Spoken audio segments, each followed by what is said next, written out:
political career, and definitely tapping on this particular knowledge. So let's continue with our conversation, Governor.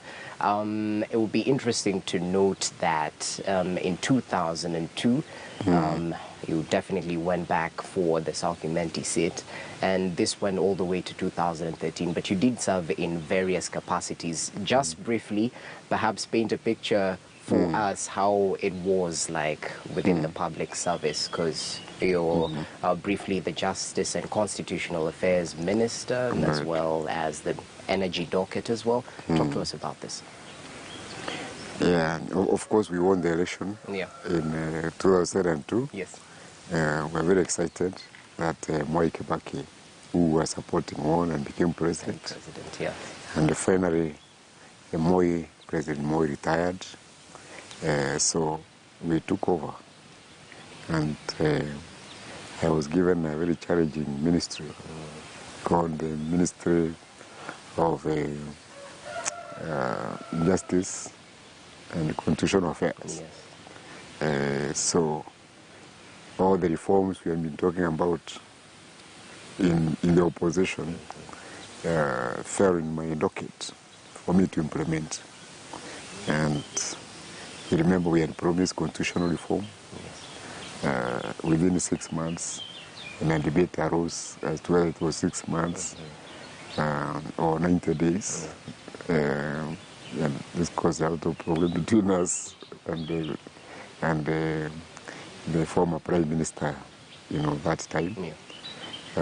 We are also the ones who set up the Kenya Anti-Corruption Commission, which Moi and wound up in his last days. And then we organized the first referendum in 2005, which we lost. But we also did a lot in the area of human rights. You remember, we are the ones who sent people to look for Kimath's bones at the committee. We tried to locate his grave, which we were able to find. We closed the torture chambers at Nyayo House. We abolished detention without trial.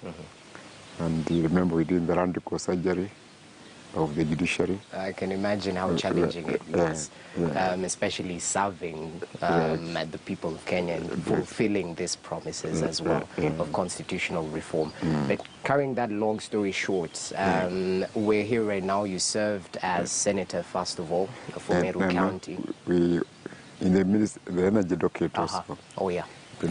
After we lost the referendum, the cabinet was dissolved. Yeah, there were changes. And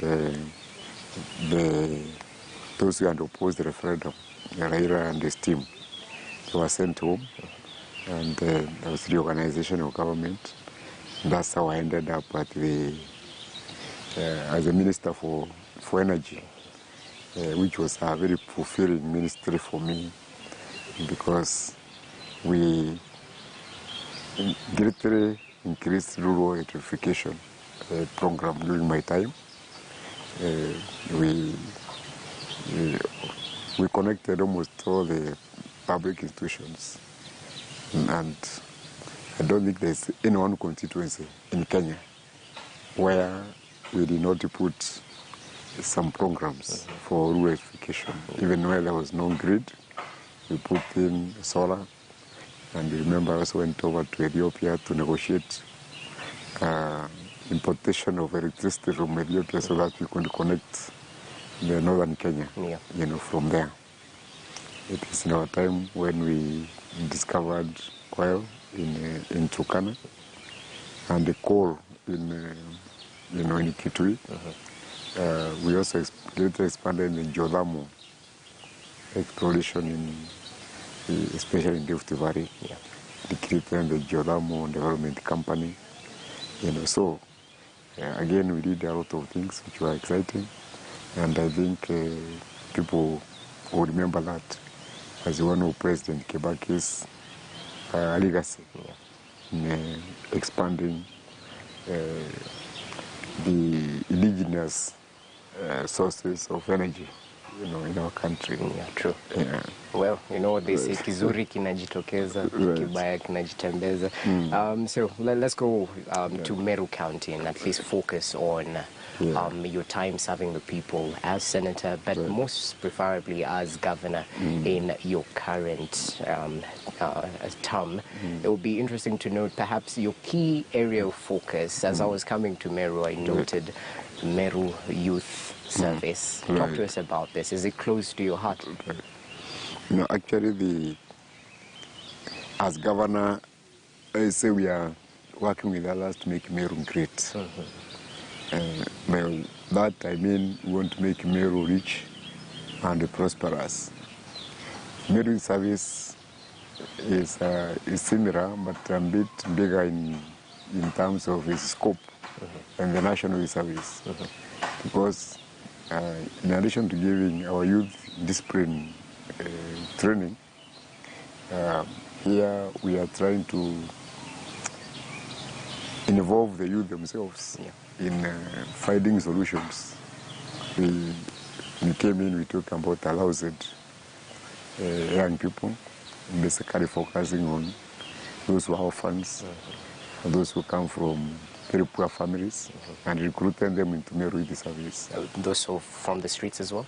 This is a second intake. Later on, okay. Yeah, and initially we bring in officers from the National Service and the disciplined forces, because after school, or those who are not going to school, many youth just lays around the village. Yeah. You wake up without an idea of what you're going to do. Yes.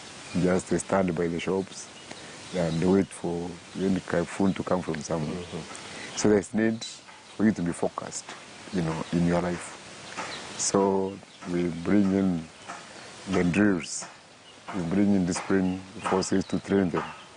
So they wake up early, march around, clean their area, and then by 10 we bring in bishops and the pastors, people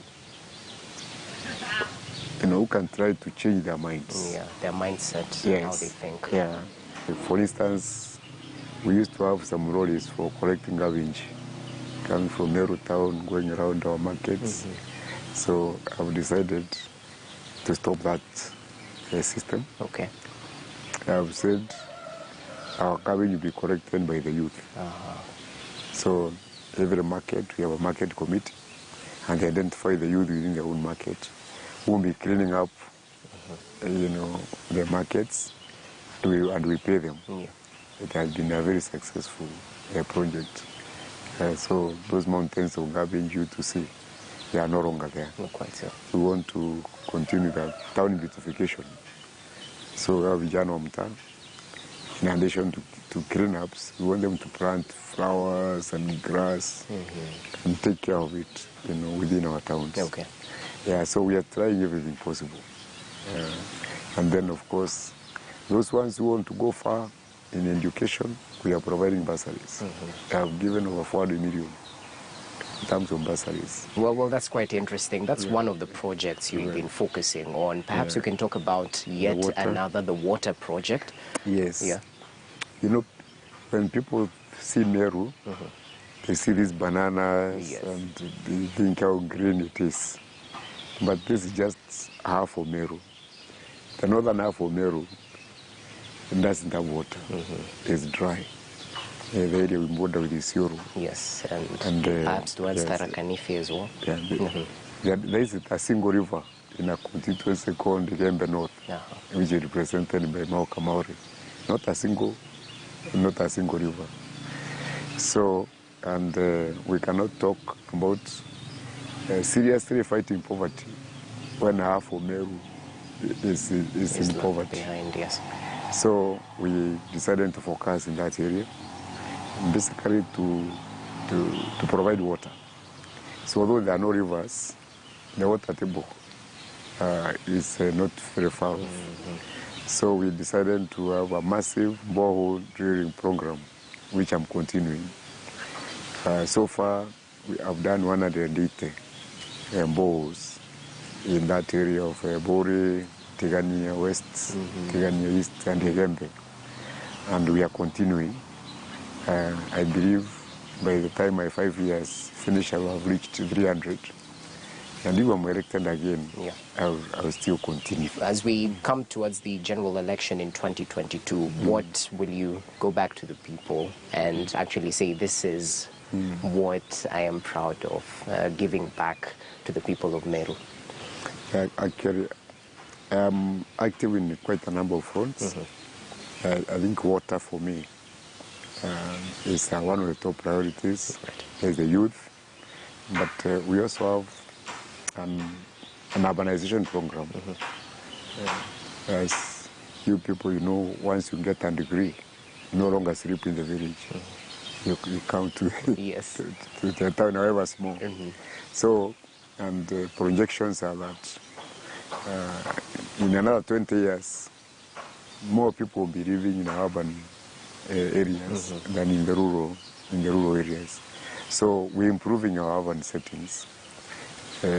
I'm busy trying to clean up our towns and removing dust, especially from the markets. So we have what we call the dust-free campaign. So I put a lot of cabro in all our small markets. You have time, you can go and see them, and we are continuing. Instead of Akina Mama selling in mud and dust, we want to be selling them in a cleaner environment. Talk to us briefly about Meru Vision 2040 and the implementation process so far. Meru Vision 2040 is a project of the Meru Economic and Social Council.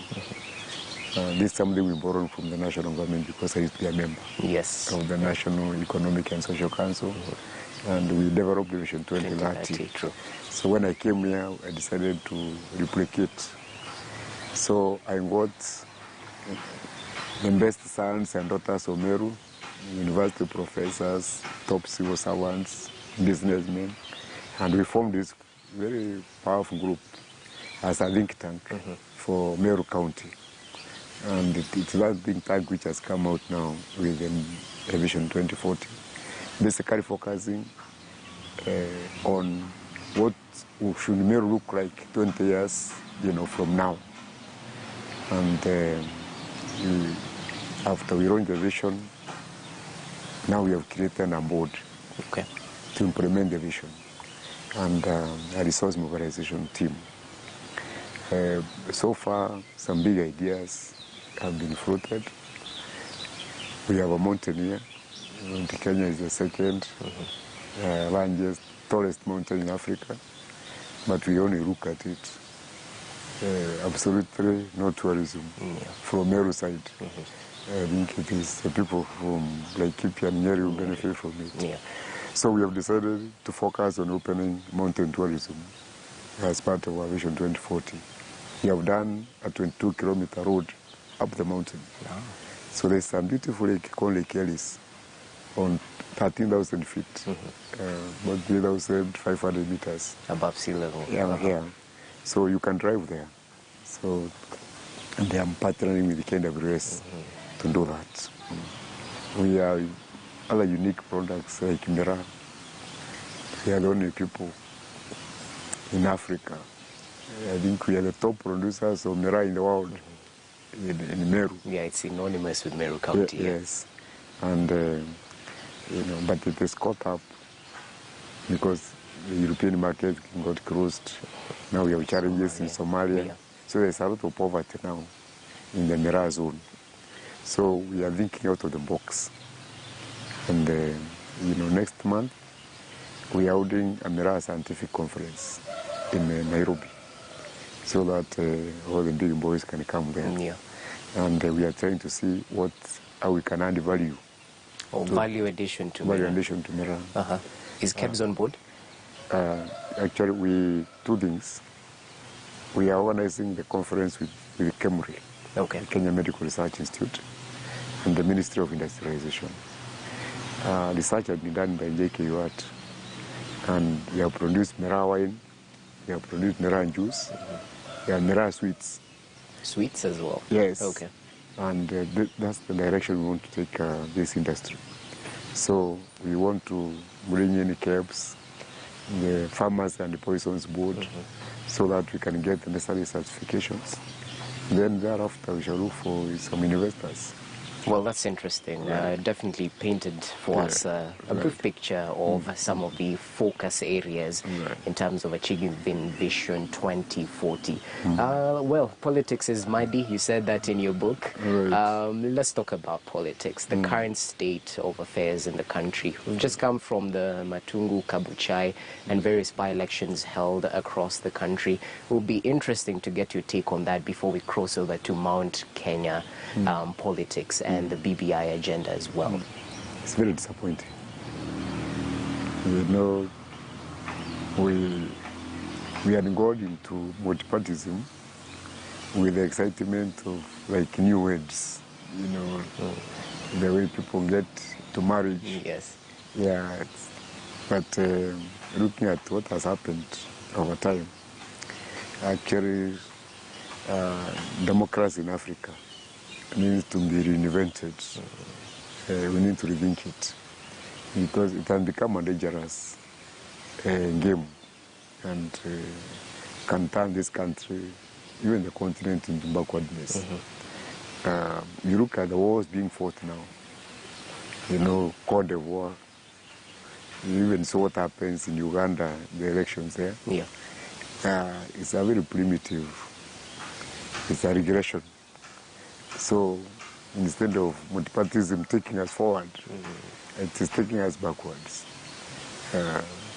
All this violence you see in these elections, people, voters being bought, all this fraud,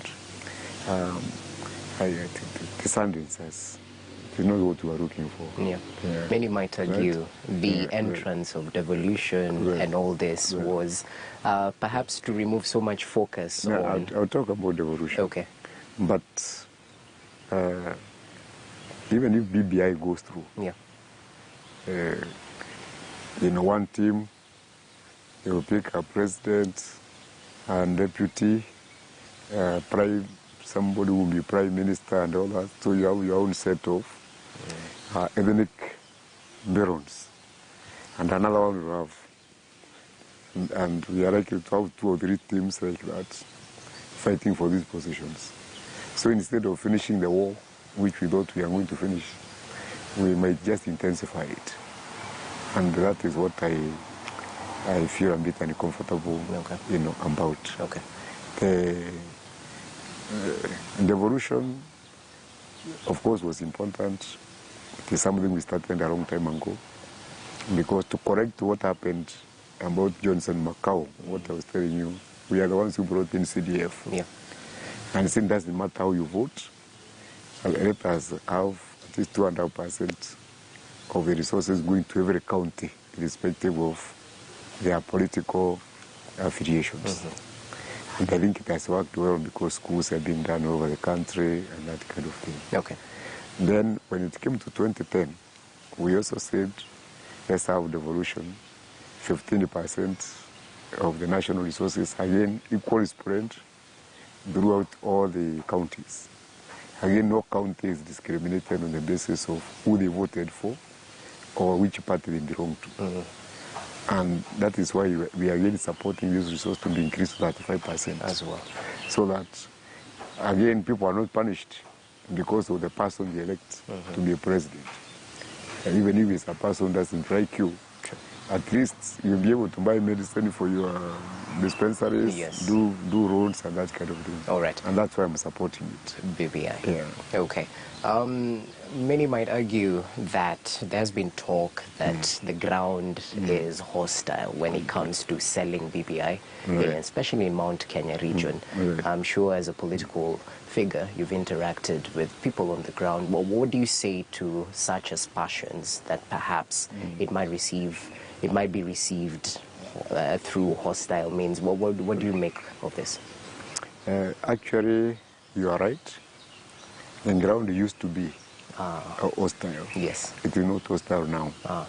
What changed? No, nothing really changed. What happened, is what has happened to BBI is what had happened to the referendum in 2005. Those who are not comfortable with it, its opponents, ran to a field first and went and told the people, hiyo kitu inakuja, si mzuri, is not good. And I know for us what happened in 2005, that time the late John Saitoti, the opponents of the constitution then went to Masai Land before. And they said the new Katiba is saying that the largest amount of land that a Masai can own is 1 acre. What will happen to all these cows in Ngombe, mtapeleka wapi? And then the Masai is really got incited against it. So by the time we arrived in Saitoti, somewhere after Kitengela, we found Morans, waiting for us. We came with the documents written in Ikemasai. They were all corrected, torn, others burnt. And I told the people who said, you're only going to have 1 week and you are the ones who have come. Wow. So we were not given any hearing at all. And the people voted against the Katiba. The story in this one, first they said, have you seen this document? The people, have you seen it? Why are they hiding it? The people are saying, yet no, the final document is not ready. Yes. It has not even gone to government printer. But they put suspicion in people's minds that this document is something being hidden. The devil is in the detail. It is being hidden from you. So people started hating it even before they saw it. All right. And then they said, there are people looking for jobs. It has nothing to do with the common people. But if you look at the BBI document, page 1, Article 11, it says the government is going to promote small and micro enterprises. So those are the small people. So people were not given a chance even to know what is in the document. But now when we have a chance, and I've met a lot of people, and we talk to them, they are supporting it. Okay. Like here in Meru, I say, if you don't understand other things, understand one. That when you get that 5%, the resources coming to Meru increase from 18 billion to 14 billion. I'm going to get another 6 billion on top. And what do I do with this 6 billion? I'll use it to promote the youth. Yeah. I'll promote the Mamboga. I'll promote the small-scale traders. All right. And we are going to use it to improve the roads and make Meru great. Okay. And when we say that, people say, then we have no problem with it. But even as we encourage more civic education and for people to actually read the document for themselves. You're right. What we need now is a massive civic education. All right. For all Kenyans. And they'll support this document. Okay. Yes. We're also talking at a time when COVID vaccine has been dispatched to various county facilities. Number one, governors at the onset were quite critical about not being involved as stakeholders, since health is devolved, in the procuring and bringing of the COVID vaccines. Perhaps you can add your voice on this. Were you consulted in any way or form, and will you be getting the vaccine? I must say we have a committee on health, which was formerly headed by Dr. Kuti of Isiolo, currently headed by Professor Anyang' Nyong'o. And I think you used to see Dr. Moth and Dr. Kuti and the others making those COVID announcements. So I can't say that the COG was completely left out. In fact, the mandate for fighting COVID was almost entirely left in our hands. And because we are the ones who created the isolation centers and gave out masks and such things. I think as counties, we don't have capacity even to source the vaccines. So this has to be left to a national government. What we're asking for is that when they source the vaccines, let us sit down beyond some consensus on how they should be distributed to make sure that the deserving people get them fast. Okay. Well, that's interesting. Will you be getting a vaccine? Yes, I've said for me to give people confidence Yes. in the vaccine, when they come to Meru, if they allow me, I'll be the first, Okay. to be vaccinated. Yeah, so that people can stop fearing it. And there's more public confidence in the Precisely, vaccine. yeah. Okay, as we finalize, roughly 29 years in active politics. Right. We're going to the 30th in 2022. What should we expect from Governor Kiraitu Murungi? Is it time to say enough is enough, or you're just getting started? You listen to the people in Meru, Yeah. they say a crocodile is still in the water. So this crocodile is still in the water. It will emerge when 2022 comes. Okay. Yes. That's a story for another day. Yes. Well, thank you so much, Governor, for your time and your contribution right here on Person of Interest. We definitely appreciate it. And perhaps as we finalize, what word will you send to the people of Meru and Mount Kenya at large, and Kenya as well? I try to repeat what President Kibaki kept on telling people. There will be a lot of talk and excitement, but finally, it is you. A personal responsibility. I will encourage our people to work very hard, to uplift your families. That is how we are going to make Meru and Mount Kenya great. Politics is like a river. It will keep on flowing. Yes. If you wait for it to pass so that you can do your things, it will never finish passing. So let us focus on what is important for you as your family and your local community. Yeah. Well, what better way to end it? Many thanks, and that's great words of advice right there from Governor Kiraitu Murungi. We appreciate you taking time to actually have a sit with us. Definitely proper insights right there from the Governor. So you're watching Person of Interest right here on Morning Express. We take a short break. We'll be back with more. Do stay with us.